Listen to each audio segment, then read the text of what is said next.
구약성경 286페이지 신명기 15장 1절에서 6절까지 우리 6절 말씀을 다 같이 읽겠습니다. 매 7년 끝에는 면제하라. 면제의 규례는 이러하니라. 그의 이웃에게 구워준 모든 체주는 그것을 면제하고 그의 이웃에게나 그 형제에게 독촉하지 말지니 이는 여호와를 위하여 면제를 선포하였음이라. 이방인에게는 내가 독촉하려니와 내 형제에게 구워준 것은 내 손에서 면제하라. 내가 만일 내 하나님 여호와의 말씀만 듣고 내가 오늘 내게 내리는 그 명령을 다 지켜 행하면 내 하나님 여호와께서 내게 기업으로 주신 땅에서 내가 반드시 복을 받으리니 너희 중에 가난한 자가 없으리라. 내 하나님 여호와께서 내게 허락하신 대로 내게 복을 주시리니 내가 여러 나라에 구워줄지라도 너는 꾸지 아니하겠고 내가 여러 나라를 통치할지라도 너는 통치를 당하지 아니하리라. 아멘. 할렐루야. 찬양대 찬양 이후에 목사님 말씀 증거해 주시겠습니다.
대단히 감사합니다. 우리가 어떤 삶의 방향을 가지고 살아가면은 정말 하나님 원하시는 삶이 되었을까?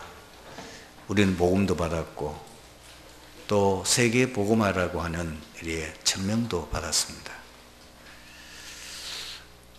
우리는 어떤 방향을 가지고 세상 살아가면은 하나님이 가장 기뻐하시는 일에 쓰임 받을 수 있겠느냐? 여러분 지금부터 마음에 탁게 생각하시고 늘 그 목표를 또 묵상하실 것은 뭐냐면은 이제부터 나는 모든 사람을 살리는 사람이 될 거다.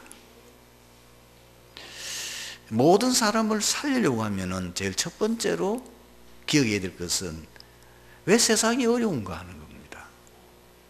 왜 많은 사람들이 다 잘 살고 행복하고 원하는데 원치 않는 질병으로, 원치 않은 가난으로, 그리고 가정의 여러 가지 복잡한 문제로, 심지어 정쟁, 재앙, 끊임없는 이 땅에 문제가 오는가?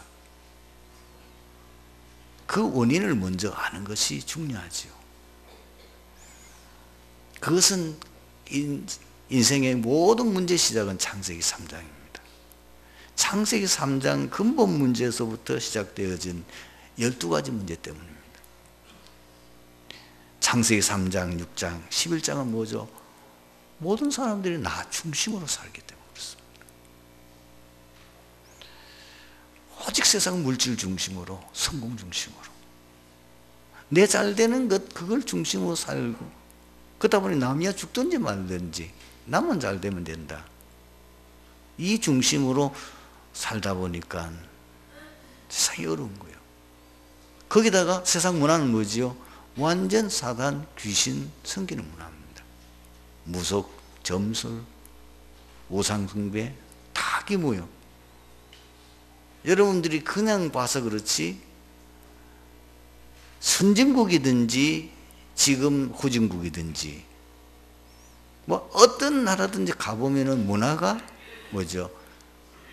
전부 다 귀신 섬기고 마귀 섬기는 거예요. 그게 문화가 돼 있어요. 마귀는 과연 우리에게 어떤 일을 합니까? 요한복음 10장 10절에 나와 있어요. 도적이는 건 도둑질하고 죽이고 멸망시키는 거예요. 여러분 지금 해외여행을 가시는데 지금 유럽에 가서 여행하는 게 뭐죠? 전부 다 우상 신전 아닙니까? 이집트를 가든지 뭐 영국을 가든지 다 중세시대 때 복음은 없어지고, 만약 복음이 없어지니까 예수 이름 부르고 하나님 이름 부르는데 사실 뭐죠? 종교인 거거든요. 뭐 불교는 뭐 별 다를 바 없어요.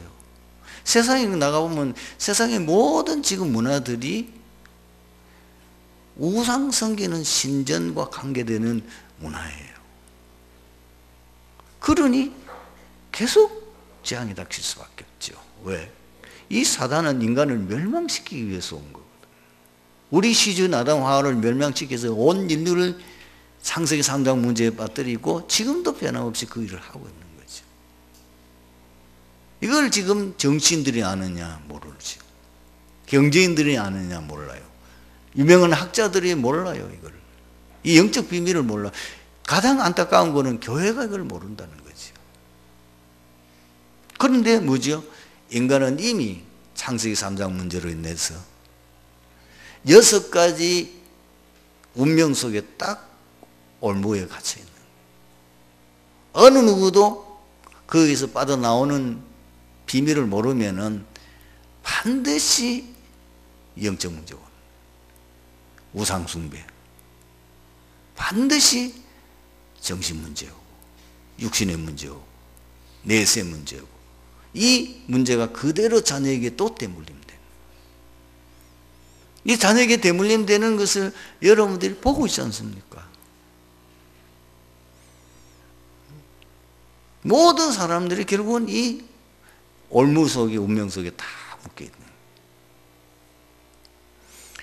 그래서 모든 사람을 살리려고 하면은 이 문제를 해결할 수 있는 답을 가지고 있어요. 그 답이 오직 복음입니다. 하나님께서 인생 문제의 해답으로서 그리스도를 보내주셨잖아요. 그 그리스도만이, 그게 이제 복음이라고 그러죠. 그 복음만이 모든 문제 해결이요, 모든 사람을 살리는 답이라는 거예요. 그리고 단순히 복음만 아니고 복음 운동을 할 때 실제적으로 재앙이 무너집니다. 이 실제 복음 운동이 일어날 때에 국가 재앙, 지역 재앙, 시대 재앙이 없어지는 거죠. 자, 그러면은 우리가 문제도 알았고 그 답을 알았는데 실제로 우리가 모든 사람을 살리는 사람이 되려고 하면은 내가 준비되어야 될 게 뭐냐는 거죠. 영적 힘입니다. 하나님의 능력이에요. 그래서 예수님이 마지막 제자들에게 약속하신 것이 사도행전 1장 8절이잖아요. 여러분 6절 7절을 보면은 지금 제자들은 다른 데 관심이 있어요. 그렇죠?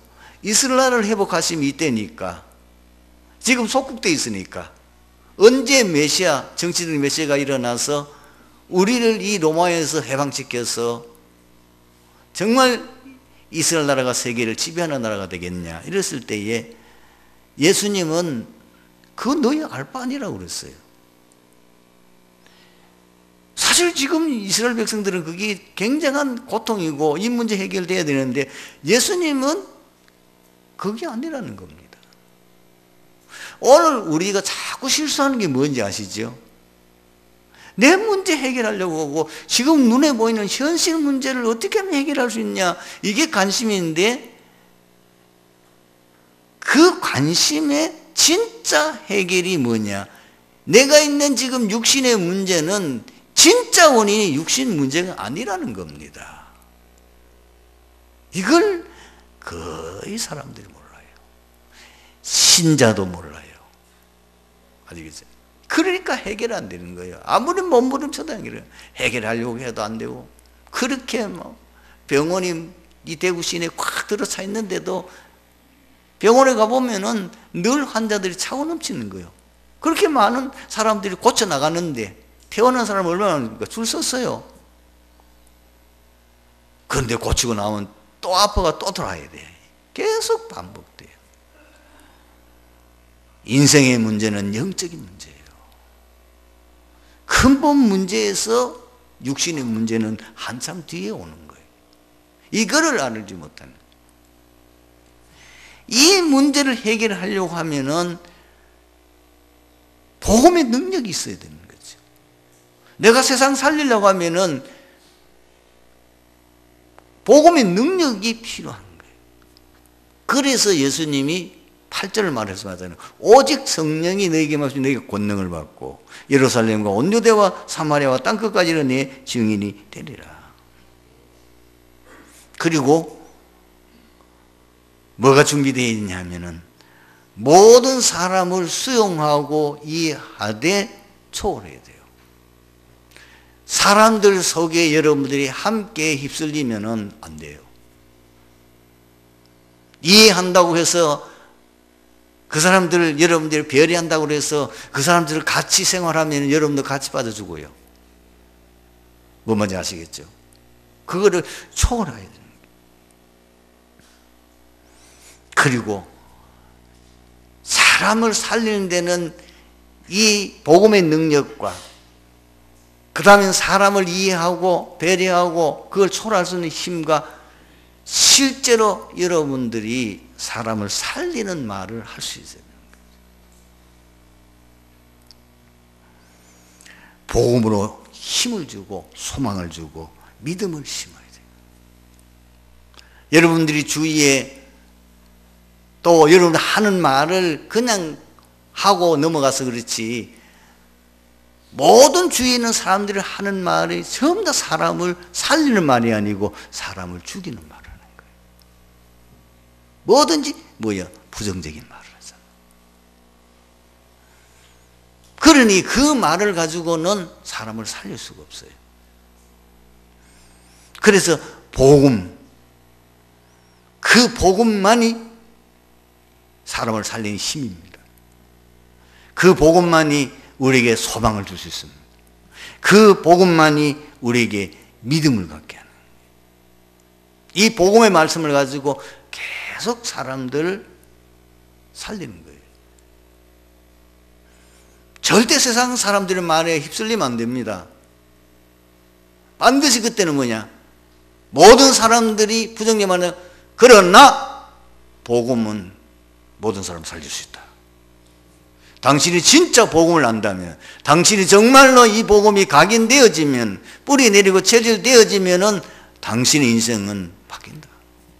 그 복음 속에는 인간의 근본을 해결할 수 있고 인간의 모든 운명을 뒤바릴 수 있는 그 비밀이 그 속에 있다. 이렇게 해서 사람에게 복음을 가지고 힘을 주고, 복음을 가지고 소망을 주고, 그 복음을 통해서 그 사람에게 믿음을 갖도록 만들어주는 것이 중요합니다. 그 다음에 두 번째는, 이제부터 여러분들이 긍정적인 말을, 사람 만나면은 격려, 사람 만나면은 칭찬, 사람 만나면은 그 사람이 잘하고 있는 그 장점. 한번 생각해 보세요. 여러분들이 어른이 되고 아무리 점잖고 아무리 지식인이라도요, 칭찬해 주면 다 좋아합니다. 다 좋아해요. 근데 나의 약점을 얘기하고 험을 얘기하면은 굉장히 기분 나빠요. 똑같아요, 인간은. 그러니까 우리가 약점이 보여요. 단점이 보여요. 잘못하는 것이 보여요. 그거는 말하지 말고 그 사람이 가지고 있는 장점을 얘기하고, 그리고 그 사람을 칭찬해 주면, 왜냐? 대부분의 사람들은 자기 약점 알고 있어요. 말 안 해도 자기의 모자라는 점 거의 알고 있어요. 그리고 사람을 위로하는 말. 여러분들이 지금 오늘부터 뭘 생각하느냐? 나는 모든 사람을 살리는 사람이 될 것이다. 그걸 여러분들이 이제는 어떻게 하면 내가 이 사람을 살리겠냐? 모든 사람, 만난 사람은 이거 어떻게 하면 이 사람을 살릴 수 있겠냐? 어떻게 하면 이 사람을 힘을 줄 수 있겠냐? 그것만 생각하면은 사실 답 나와요. 신명기 15장 본장에는 이스라엘 백성들이 지켜야 될 세 가지 규례를 말씀하고 있습니다. 첫 번째가 안식일 채무 면제에 대한 규례입니다. 매 7년마다 돌아오는 안식년에는 반드시 이웃의 채무에 대한 독촉을 면제해 주라고 말씀합니다. 두 번째는 뭐냐? 가난한 자들을 인하여 동족의 종이 된 자에 대한 대선 제7년이 되는 해에 반드시 해방시켜 주라는 규례입니다. 그리고 마지막으로는 하나님께 구별하여 바쳐야 할 짐승의 초태생에 대한 규례입니다. 놀라웠게도 이 규례를 이행하는 이스라엘 백성들에게 하나님께서 베푸실 축복이 약속되어져 있습니다. 오늘 본문 4절에서 6절입니다. 이 규례 속에 숨겨져 있는 비밀이 뭘까요? 지금 신명기는 여기 모세가 기록하고 백성들에게 이 얘기를 하는 이유는 뭐냐면, 지금 이스라엘 백성들이 얼마 뒤가 되면 가나안 땅에 들어가서 거기에 이제 정착을 하고 거기에서 살게 됩니다. 너희들이 앞으로 들어가 살게 될 그 가나안 땅에서 들어가 살면 어떻게 하면 행복하게 살 수 있냐? 어떻게 하면 거기서 하나님 축복을 받고 잘 살 수 있겠느냐? 어떻게 하면은 정말 그 가나안 땅에서 마음껏 번성하고 행복을 누릴 수 있겠느냐? 그 비밀을 오늘 이 규례 속에서 세 가지를 말씀하고 있는 겁니다. 그 첫 번째가 뭐냐면은 복음입니다. 왜 종되었던 그 이스라엘 백성들에 대해서 계속 말합니까? 이 모세 오경에 보면 특히 출애굽기 레위기, 민수기 이 내용을 보면, 그리고 신명기에 보면 계속해서 어떤 부분이냐면 너희가 과거에 애굽에 종되었던 그 시를 생각해라. 너희가 거기서 어떻게 구원받은 걸 생각해라. 구원을 베풀어진 하나님의 그 은혜를 항상 기억해라. 이 말이 뭐죠? 언제 이스라엘 백성들이 그 노예에서 해방됐냐는 거예요. 그게 그냥 우리가 넘어가기 쉬운 사건, 6월절 피 제사 드리는 그날 이스라엘 백성들이 해방되는데, 도대체 피 제사 드리는 그날 해방되어지는 그 이유가 뭡니까? 인간이 복음을 놓치면은 재앙을 받아요. 인간이 복음을 놓치면 노예돼요. 인간이 복음을 놓치면은 포로돼요. 인간이 복음 놓치면은 늘 남의 지배받아야 돼요. 마귀의 종로도 돼야 돼요. 저주재앙 속에 빠질 수밖에 없어요. 언제 해방되느냐? 복음이 회복되는 날. 그걸 지금 말하는 거예요. 복음이 회복되는 날 해방됐다. 하나님이 이 비밀을 또 잊어버리니까 그걸 놓치지 않도록, 대대로 잊어버리지 않도록 하나님이 만든 절기가 뭐예요? 6월절 절기입니다. 옛날 애굽에 종되었던 너희들이 400년 동안 그렇게 비참하게 살아간 너희들이 어떻게 해서 그 노예에서 해방받았느냐? 그 노예 해방되어진 그 6월절 절기가 뭐냐? 그걸 잊지 말고 자손 대대로 그걸 가르치고 그걸 지키도록 하라는 겁니다. 우리가 받은 구원은 뭐예요? 그 구원의 비밀이 뭐예요? 그 구원의 은혜가 뭐예요? 예수 그리스도를 통해서 우리가 구원받는 거예요. 사랑하는 성도 여러분, 내가 구원받았는데 그렇습니다. 구원받아도 사단은 지금도 살아서 활동합니다. 여러분, 구원받아도 우리 주위에는 창세기 3장 문제는 계속됩니다. 12가지 문제는 늘 우리 주위에 도사리고 있습니다. 여러분들이 구원받았다고 해서 하나님의 자녀 됐다고 그게 끝나는 게 아니고 이거를 천국 가는 날까지 계속 누려야 되는 거예요. 매일 누려야 됩니다. 매일. 그걸 놓치면은 우리도 모르게 마귀의 종 되고, 그걸 놓치면 우리도 모르게 멸하는 세상의 종이 돼요. 그걸 잊지 말라는 겁니다. 왜 절기를 만들었습니까? 잊지 말라고. 그리고 후대에 가르치라고. 여러분, 오늘도 그리스도요, 내일도 그리스도요. 항상 그리스도입니다. 정말 여러분 이거 기억하셔야 돼요. 사단은 지금 우는 사자와 같이 두루다니며 산길을 찾고 있습니다. 틈만 보면 우리를 공격합니다. 우리가 약해질 때에 우리를 공격해 옵니다. 우리가 어려운 일 당하면은 우리도 모르게 뭐요? 또 율법으로 돌아가잖아요. 복음을 못 누려요. 구원받은 하나님의 백성은 인생 살다 보면 병이 들 수도 있어요. 인생 살다 보면 가난해질 수도 있어요. 사고를 당할 수도 있어요. 뜻하지 않은, 예기치 않은 문제가 올 수도 있어요. 그때 우리는 무엇을 생각했냐? 나를 구원하신 그리스도, 그리고 거기에 하나님이 분명히 절대 계획이 있는데 그 계획이 뭘까?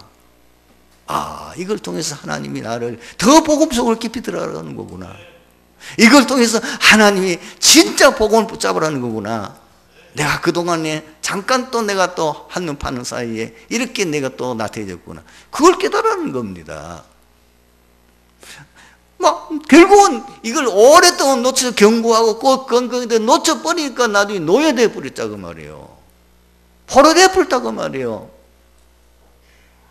그때마다 하나님은 다시 회복하도록 렘넌트를 보내서 회복시키는 일을 하셨잖아요.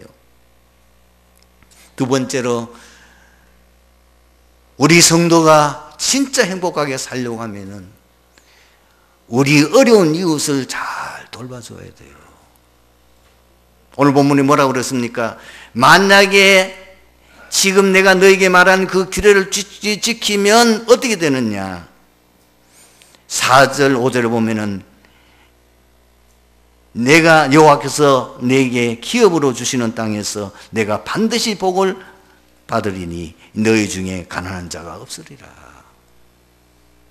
여러분, 세상에는 언제든지 어려운 사람이 있습니다. 사람이 똑같은 건 사실 성공한 사람은 한 10%밖에 안 돼요.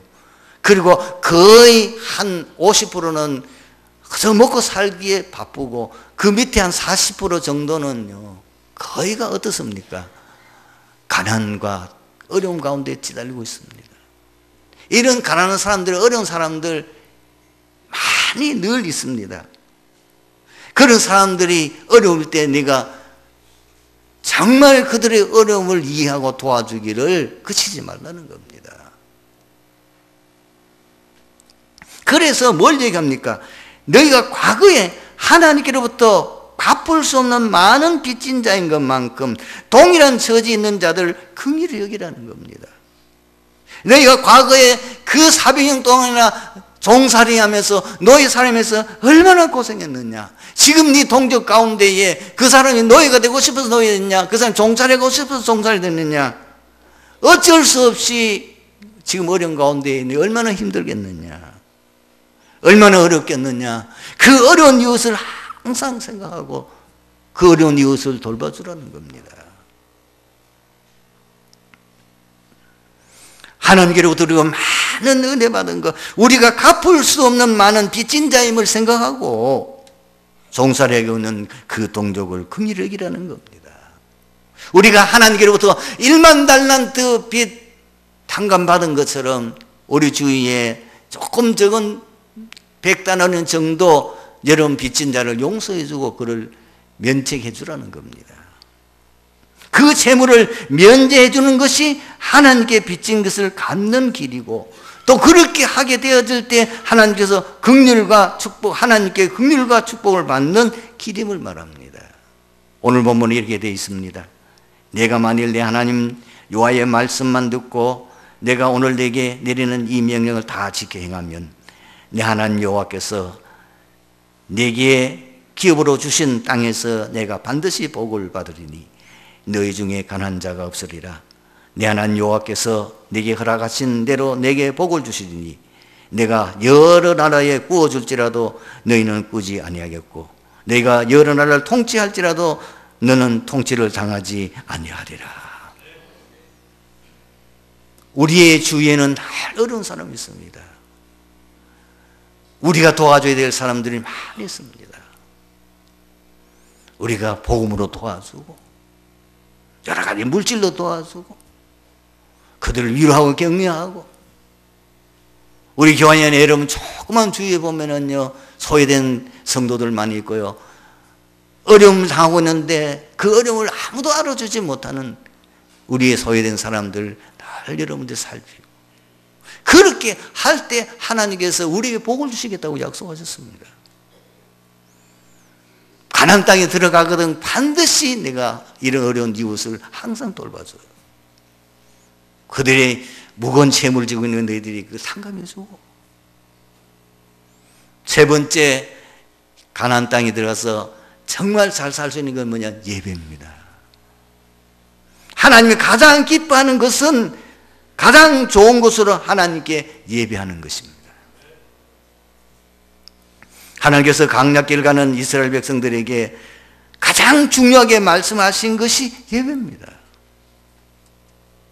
지금 광야길을 가는 이스라엘 백성은 얼마나 어렵겠습니까? 그런데 우리가 이해 안 되는 것, 지금 애굽 땅에서 400년간 노예 살해하다가 가지고 나온 재물이 있습니까? 아무것도 없는데. 그런데도 지금 광야는 어떻습니까?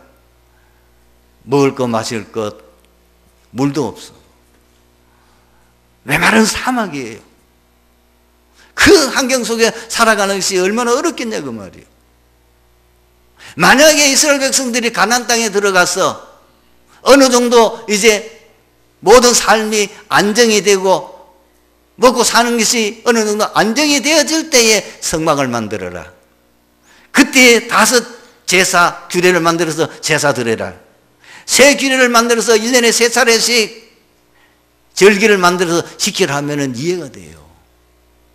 그런데 지금 광야 생활은 그리 아니잖아요. 하루 먹기도 바쁘잖아요. 매일같이 하나님의 만나를 내주지 않으면 안 되잖아요. 그런 가운데 성막을 만들어라는 거예요. 제사를 한 가지 드리는 것도 아니고 5가지 제사 드리라는 겁니다. 거기에다가 1년에 3차례씩 이 절기를 지키려면 거기에 얼마나 많은 또 경제가 여러 가지가 필요합니까? 그걸 지켜야 합니다. 왜 그렇습니까? 하나님이 가장 기뻐하는 건 예배예요. 정말 우리가 하나님 앞에 바르게 예배드리면 육신적인 거 다 채워주세요. 그걸 체험하셔야 돼요. 정말입니다. 이거 체험 못하면요 평생 여러분들이 이 예배 때문에 갈등 속에 살아가요. 정말 하나님이 자기 백성이 예배하는 것을 가장 기뻐하시는 거예요. 예를 한번 들어봅시다. 족장시대에 아브라함이 갈대아 우르를 떠날 때에 다 순종했는데 한 가지는 순종 안 했어요. 뭐요? 다 버리고 나오라고 했잖아요. 그런데 롯을 데리고 온 거예요. 핑계는 좋아요. 왜? 롯은 부모가 세상을 떠나기 때문에 고아예요. 그러니까 이 고아를 내가 돌봐준다는 명목을 가지고 남들에게 그러게 했지만 실상은 아브라함이 미래가 걱정되는 거예요. 왜? 자식이 없으니까. 저 조카 저거라도 데려오면은 나중에 내 말년이 보장되겠나.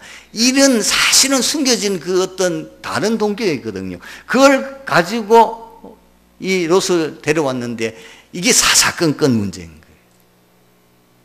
창세기 13장 보십시오. 그래서 아브라함이 그것마저 결단합니다. 롯을 내보냅니다. 롯을 내보낼 때 어떻게 합니까? 한 곳은 아주 기름진 땅이고 한 곳은 굉장히 이 말은 산지예요. 아브라함이 자기가 먼저 택하는 게 아니고 조카에게 얘기합니다.